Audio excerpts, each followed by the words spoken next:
खजाना खजाना बट रहा रे, मेरी मैया ने भेजा खजाना खजाना बट रहा रे।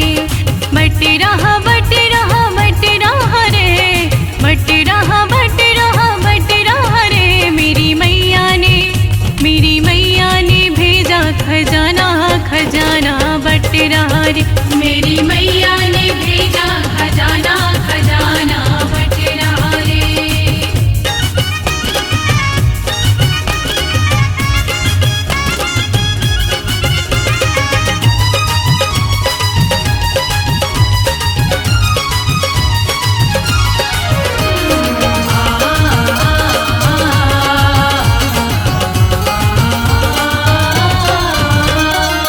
रंग को भी राजा करती है बड़ी ही दयालु, निर्धन को भी धन भर देती है बड़ी ही कृपालु। है बड़ी ही कृपालु मैया, है बड़ी ही दयालु। रंग को भी राजा करती है बड़ी ही दयालु, निर्धन को भी धन भर देती है बड़ी ही कृपालु, है बड़ी ही कृपालु। मुझे मिल गया खुशी का ठिकाना खजाना बट रहा रे, मेरी मैया ने भेजा खजाना खजाना बट रहा रे। भक्तों का बेड़ा पार करो माँ, आए हैं दर पे उद्धार करो माँ। भक्तों का बेड़ा पार करो माँ, आए हैं दर पे उद्धार करो माँ।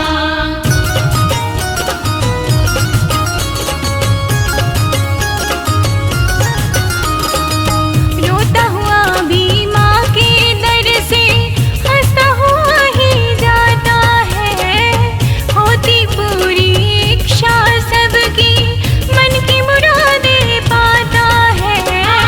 मन की मुरादें पाता है, हंसता हुआ ही जाता है। रोता हुआ भी माँ के दर से हंसता हुआ ही जाता है, होती पूरी इच्छा सबकी मन की मुरादें पाता है, मन की मुरादें पाता है। आओ भक्तों रे जिसको है पाना खजाना बट रहा रे, मेरी मैया ने भेजा खजाना खजाना बट रहा रे।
जय जय जय जय जय माँ।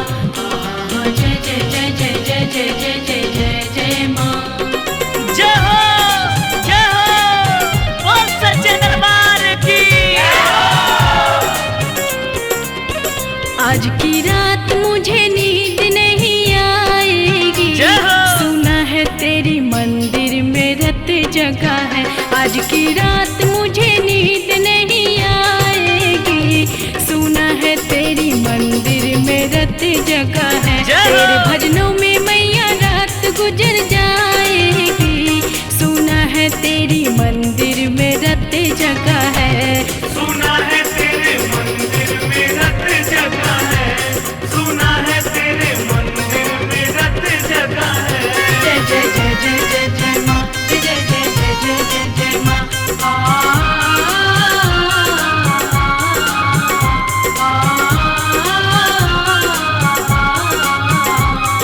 मीठी मीठी तालियों के साथ माँ का गुणगान जरूर करें। हाथ उठा के बोले सच्चे दरबार की जय हो जय हो। तेरा दरबार मैया दुनिया से प्यारा, महिमा निराली तेरी जाने जग सारा। जय हो। तेरा दरबार मैया दुनिया से प्यारा, महिमा निराली तेरी जाने जग सारा। माता रानी की जय हो। हाँ तेरा दरबार मैया दुनिया से प्यारा, जय हो। महिमा निराली तेरी जाने जग सारा। तेरे दर्शन के बिना घर नहीं जाऊंगी, तेरे दर्शन के बिना घर नहीं जाऊंगी, जय हो। सुना है तेरी मंदिर में रत जगा है। माँ शेरा वाली की जय हो जय हो। माँ शेरा वाली की मीठी मीठी तालियों के साथ जय जय जय जय जय जय जय जय जय जय माँ। जय जय जय जय जय जय जय जय जय जय माँ। ऐसे ही माँ का गुणगान करते रहिए। माँ के दरबार में जो भी आएगा वो झोली भर के ही जाएगा। राजा और रंक मैया आते तेरे द्वारे, भर दो माँ झोली जो भी है तेरे सहारे। झोली भर के जाएगी। राजा और रंक मैया आते तेरे द्वारे, भर दो माँ झोली जो भी है तेरे सहारे। जय हो सच्चे दरबार की। हाँ राजा और रंक मैया आते तेरे द्वारे, भर दो माँ झोली जो भी है तेरे सहारे। जय हो। तेरी भक्ति मैया जी खाली नहीं जाएगी, जय हो, जय तेरी हो। भक्ति मैया जी खाली नहीं जाएगी, सुना है तेरी मंदिर में रत जगा है। सुना है तेरे मंदिर में रत जगा है, जय हो बोल सच्चे दरबार की। जय जय जय जय जय जय माँ। जय जय जय जय जय जय जय माँ।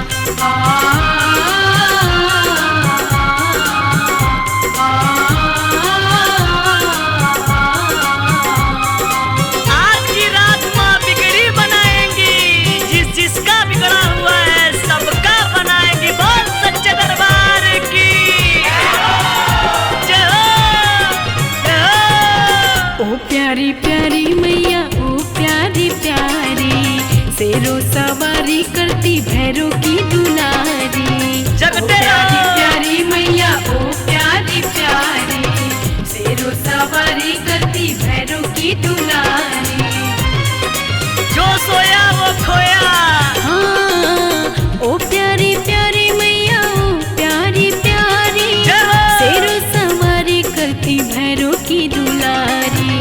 भक्तों को मैया रानी प्यार देने आएगी, जय हो, जय भक्तों हो। को मैया रानी प्यार देने आएगी, सुना है तेरी मंदिर में रत जगा है। जगराता है तेरे मंदिर में रत जगा आज है, माँ का अद्भुत सुना है नवरात्रा। तेरे मंदिर में रत जगा है। बोल सच्चे दरबार की।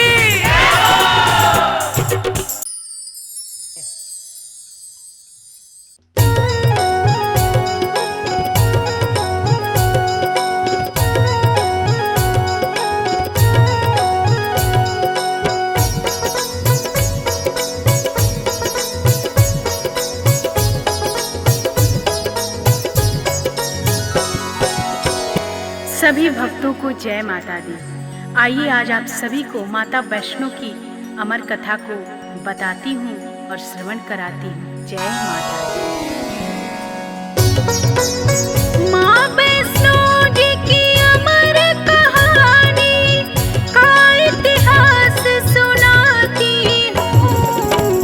कैसे हुआ वध भैरवनाथ का पावन गाथा गाती हूँ। कैसे हुआ वध भैरवनाथ का पावन गाथा गाती हूँ। जय माता दी। गुरु गोरखनाथ का शिष्य भैरवनाथ बहुत बड़ा शक्तिशाली व बलशाली अघोरी था। तामसी भोजन करता था और सिवा अपने गुरु के भैरवनाथ किसी से नहीं डरता था। तपोधारी था भैरवनाथ, बहुत बड़ी तपस्या करता था। बिना तंत्र साधना के भैरवनाथ का एक दिन भी नहीं बीतता था। पर इसी के साथ साथ वह बहुत बड़ा घमंडी था। उसका ये मानना था कि वो तीनों लोक का स्वामी है, आंधी है, तूफान है। और ऐसे घमंडी भैरवनाथ का किस प्रकार माँ ने वध किया, आइए आप सभी को पूरी कथा बताती हूँ। श्रीधर नाम के एक ब्राह्मण थे और माँ वैष्णो के बहुत बड़े पुजारी थे। बहुत ही दीनहीन हालत थी उनकी, लगता था जैसे बहुत बड़े भिखारी हैं। सुबह शाम दिन रात माँ की भक्ति में लीन रहते थे। एक दिन श्रीधर कहीं जा रहे थे, अचानक से उनके साथ एक बहुत बड़ी घटना घटी। आइए उस घटना के बारे में आप सभी को आगे की कथा में श्रवण कराती हूँ। जय माता दी।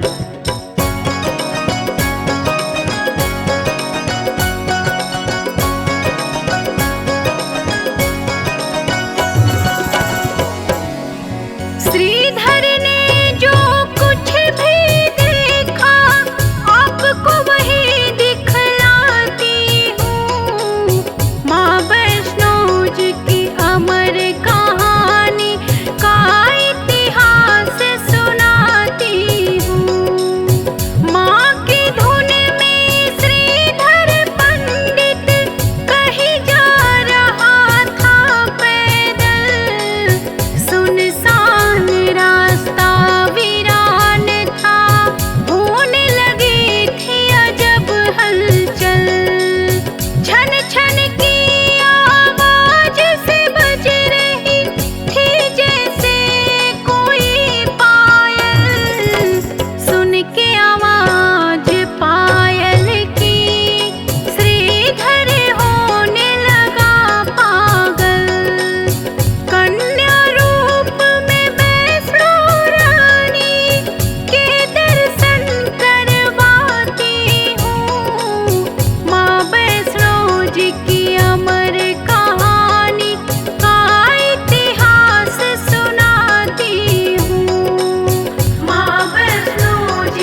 झट से प्रकट हो गई माता पंडित श्रीधर के आगे। गौर से देखो माँ की महिमा, अब क्या होता है आगे। भक्ति और शक्ति का भक्तों सुंदर दृश्य दिखाती हूँ। माँ वैष्णो जी की अमर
माता दी। इतना कहकर माता अंतर ध्यान हो जाती हैं और श्रीधर बेचारा बहुत ही चिंता में पड़ जाता है। और माता के कहे अनुसार श्रीधर सबको न्योता देने के लिए प्रत्येक गांव में जा जा के सबको निमंत्रण देता है कि मेरे घर माँ वैष्णो का भंडारा है, आप सभी को आना है। और माता के कहे अनुसार गोरखनाथ और उनके शिष्य भैरव को भी निमंत्रण देने के लिए श्रीधर उनके आश्रम में पहुंचता है। आश्रम में श्रीधर के पहुंचते ही जैसे ही श्रीधर गोरखनाथ और उनके शिष्य भैरवनाथ को अपने यहाँ भंडारे के लिए आने के लिए बोलता है, बहुत ही ठहाके के साथ भैरवनाथ हंसता है और उपहास करके बोलता है कि तुम एक निर्धन हीन दीन ब्राह्मण, तुम क्या मुझे भंडारा करवाओगे? मैं जहाँ भी भंडारे के लिए जाता हूँ खाने, वहाँ पे भोजन अपने आप ही कम पड़ जाता है। अरे जब इंद्र ने मुझे भंडारे में मेरा पेट नहीं भर पाया तो तुम क्या मेरा पेट भर पाओगे? भैरवनाथ की बात सुन करके श्रीधर चुपचाप वहाँ से चले आते हैं और आखिरकार भंडारे का दिन भी सामने आ जाता है। भंडारे वाले दिन सभी लोग, जितने लोगों को श्रीधर ने निमंत्रण दिया था, सभी बारी बारी से श्रीधर के दरवाजे पे आना स्टार्ट कर देते हैं। और फिर गुरु गोरखनाथ जी भी अपने शिष्य भैरवनाथ के साथ श्रीधर के दरवाजे पे पधारते हैं। सभी भंडारे के इंतजार में पात में बैठ जाते हैं और तभी ठहाका लगा करके भैरवनाथ बहुत तेज से हंसता है और श्रीधर का उपहास करता है। तभी गोरखनाथ जी क्रोध में होते हैं और बोलते हैं कि ए भैरव, तुम इस तरीके से श्रीधर का उपहास मत उड़ाओ। अपनी इस तरीके की बेइज्जती देखकर हाथ जोड़कर श्रीधर माता की मूर्ति के आगे बैठ जाते हैं। हे माँ, जगत जननी, कल्याण करने वाली माँ, आप ही मेरी नैया को पार लगाओ माँ। इतना सुनते ही माता किस प्रकार अपनी चमत्कार दिखाती हैं, आइए आगे की कथा में आप सभी को सुनाते हैं।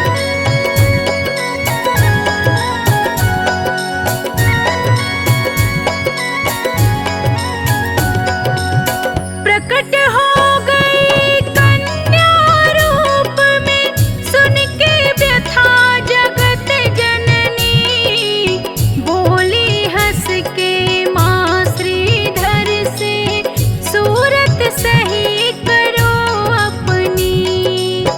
कहा मैंने भंडारे को तो भंडारा करवाऊंगी, जिसका मन है जो खाने को उसको वही खिलाऊंगी। कन्या रूपी वैष्णो माँ का चमत्कार दिखलाती हूँ। माँ वैष्णो जी की अमर कहानी का इतिहास सुनाती हूँ। माँ वैष्णो जी की अमर कहानी का इतिहास सुनाती हूँ।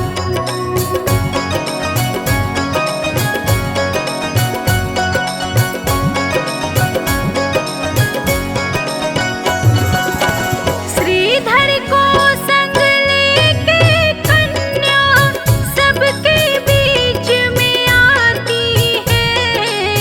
जाएंगे सभी करके भोजन, सबको यही समझाती है। तेज देख के उस कन्या का भैरव डूबा अचरज में। कौन है ये अद्भुत सी कन्या, भैरव डूबा अचरज में। गोरखनाथ समझ गए सब कुछ, आगे कथा बढ़ाती हूँ। माँ वैष्णो जी की अमर कहानी का इतिहास सुनाती हूँ। माँ वैष्णो जी की अमर कहानी का इतिहास सुनाती हूँ।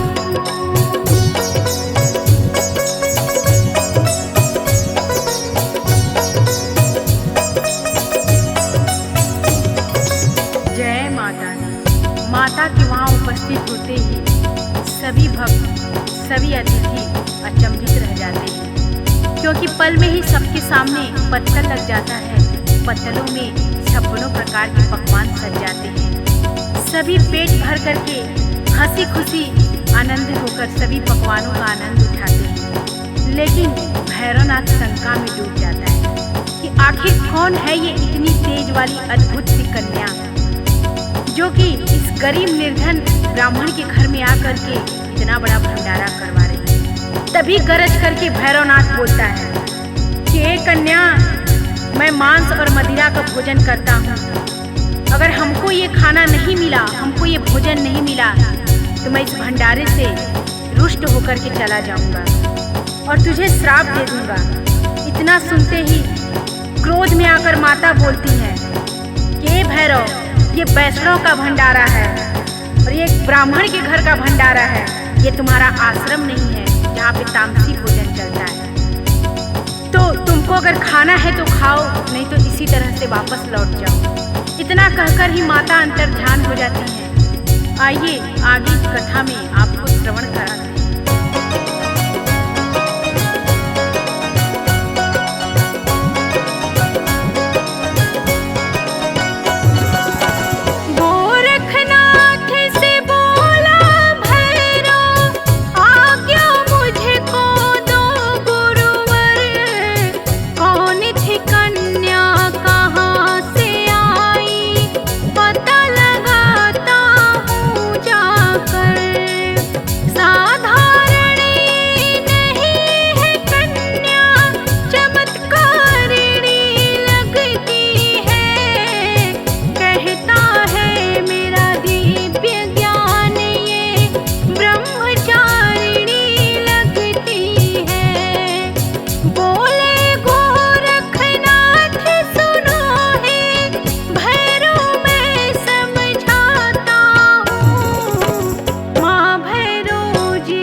कथा में आप सभी को पवन पुत्र वीर हनुमान जी की छटा का अद्भुत दर्शन करवाते हैं और किस प्रकार से पवन पुत्र वीर हनुमान जी का माता वैष्णो देवी की कहानी में अद्भुत दर्शन है, आप सभी को दिखलाती हूँ और बताती हूँ। पर्वत की एक शिला पे वीर लांगुर हनुमान जी बैठे रहते हैं और माता के और भैरवनाथ के जो खेल चल रहा है उसको बहुत ही भली भांति जानते हैं और माता को पहचान जाते हैं वीर लांगुर हनुमान जी की माँ वैष्णो है।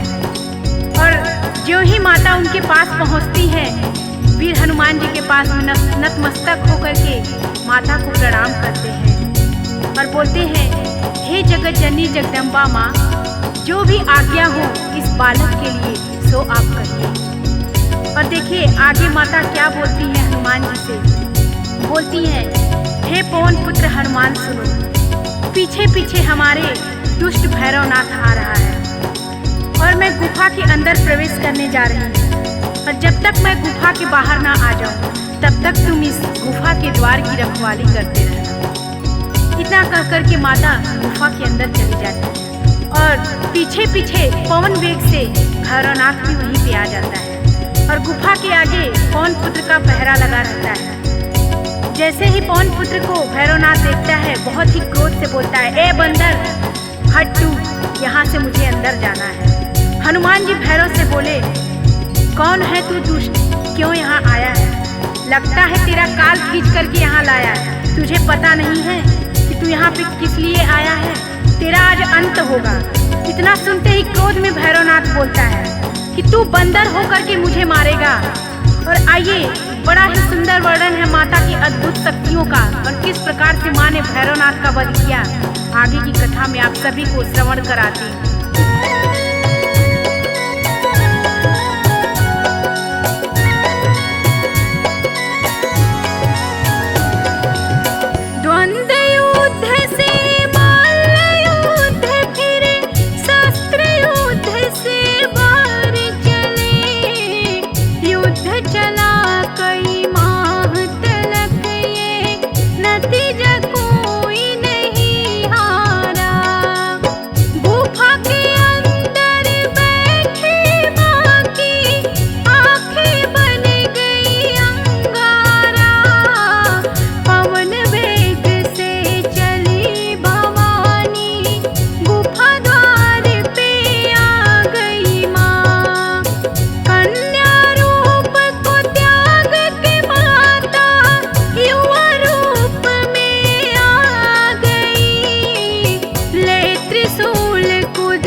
बातें सुनते ही माता अत्यंत क्रोधित हो जाती है और बोलती हैं, ए नीच अधर्मी, सुन ले अघोरी, तेरी मौत आज सुनिश्चित है मेरे हाथों से। चला ले तू अपनी जितनी दिव्य शक्तियां हैं तेरे अंदर। फिर माता का और भैरव का द्वंद्व युद्ध हुआ और फिर माता ने त्रिशूल चलाया और जैसे ही माता का त्रिशूल चलता है वैसे ही शैतान भैरव का शीश कट के तुरंत वही पृथ्वी पर गिर जाता है। सर विहीन धर जैसे ही पृथ्वी पर पड़ता है बोल रहा है, माँ क्षमा करो, दया करो माँ, हे जगत जननी माँ, मैंने आपको पहचानने में बहुत बड़ी भूल कर दी। मैं अहंकार में था, मैं आपको नहीं पहचान पाया माँ कि माँ आप वैष्णो माँ हैं। आप मुझे दंड दो माँ, उद्धार करो माँ, क्षमा करो माँ। और आइए आगे क्या होता है आप सभी को कथा में श्रवण करा दूं।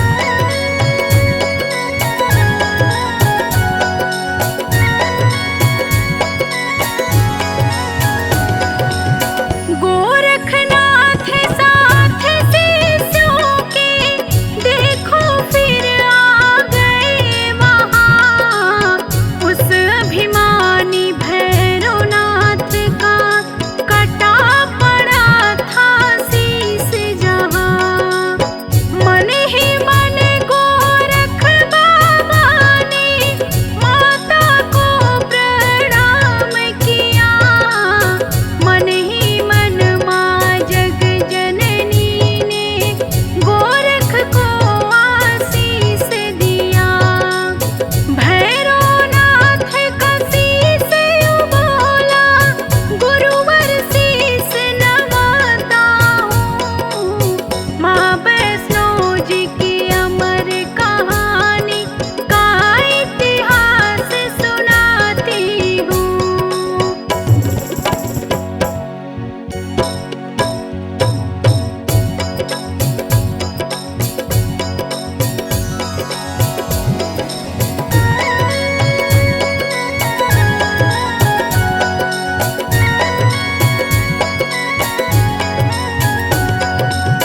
गोरख बोले भैरव तुमको अहंकार ने मारा है।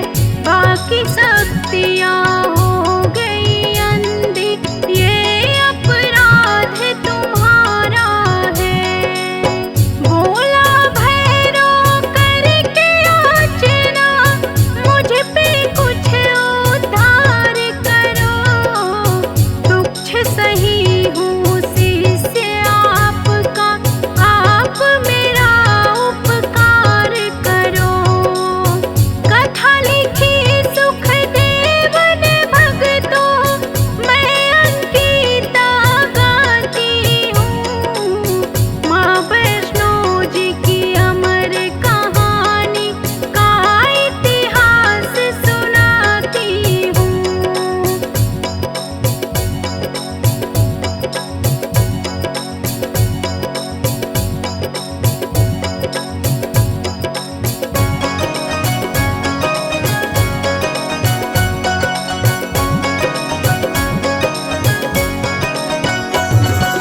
दया आ गई गोरख जी को, बोले माँ से मधुर वाणी। दया करो माँ भैरवनाथ पे, करुणामयी जग कल्याणी। आपके हाथों अंत हुआ है, कर दो माँ अनंती से।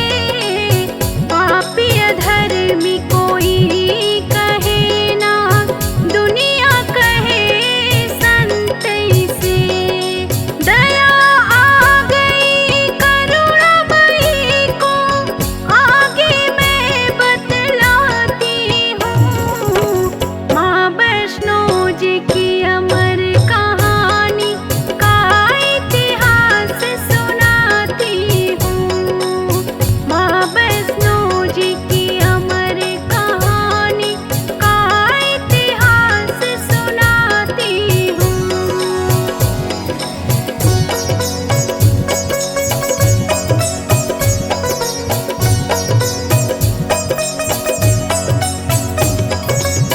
जय माता दी।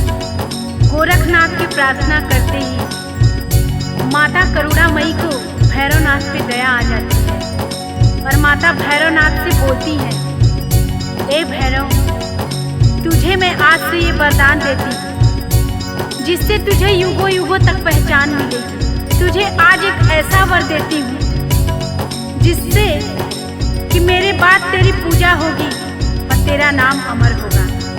और माँ ऐसा वरदान देती है कि अगर मेरे दर्शन करने के बाद जो तुम्हारा दर्शन नहीं करेगा, उसकी यात्रा और उसका दर्शन अधूरा रह जाएगा। मेरा दर्शन करे या ना करे, पर तेरा दर्शन जरूरी है।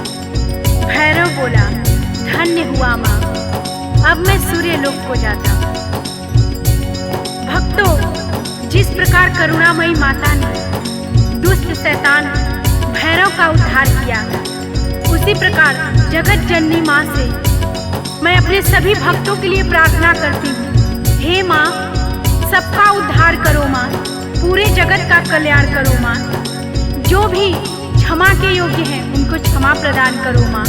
जिससे भी कोई भूल हुई है उनके भूल को माफ करो माँ।